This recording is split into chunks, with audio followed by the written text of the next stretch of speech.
The Ticats play their second and final preseason game on Thursday. I'm here with the Spec Steve Milton. And Steve, we've been talking about Zach Collaros since the day he was signed. We're going to talk about him again today. What do the Ticats need to see from him in this second preseason contest? Well, I think there's two things gathering from what I've heard from Kent Austin. The number one thing Austin always wants to see from his quarterbacks is sort of control of the offense and good decisions.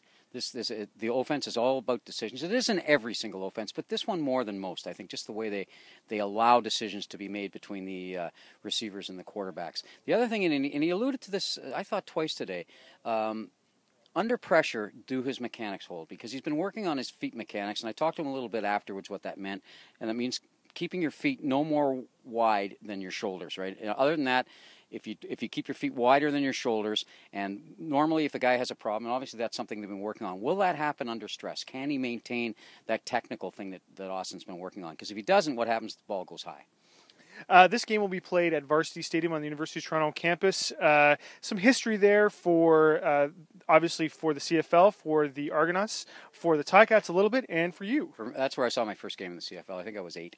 It was the last year the Argos were, or the second last year they were in there. And the very first play, we get in late. One of the deals then was there was no parking anywhere near around the thing, and you know, I lived at a place where you couldn't take a subway to, so we had to drive. We don't get in till halftime. And we get in, and we're sitting about 4 rows up, about the 40-yard line, and what happened right in front of me was the longest play still, and it'll never be broken. The longest, they call it a punt return, but it was actually a missed field goal. The end zones are now 5 yards shorter, so that this record can never be broken. It was done by Dave Mann, who became my favorite player. You can't pick where you were born. I was born in Toronto, and you know, I love Hamilton, obviously, but I grew up an Argos fan. I flushed that out pretty easily. So it is a really historical place. The Argos should be playing there, not just an exhibition game. That was a travesty in my mind on the part of the U of T to keep them out of there when Sokolowski and his partner wanted to move in there, 5 years ago now? And since then, there's been nothing but trouble for the Argos in stadiums. This is also a big game for some of the guys trying to make this Ticat roster. I think quarterback Stephen McGee needs to show a little something. Lamarck Brown at wide receiver.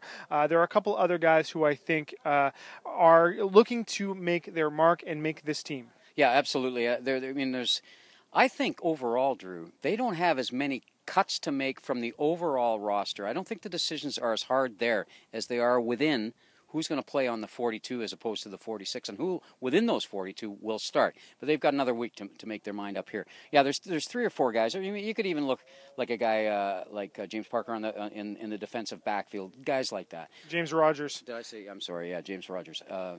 Yeah. And now I've broken your flow, but the other thing I need to mention is it's 44 now instead of 42. 44, yeah, which that's right. All these changes, we've got to call them nationals instead of nationals. Yeah.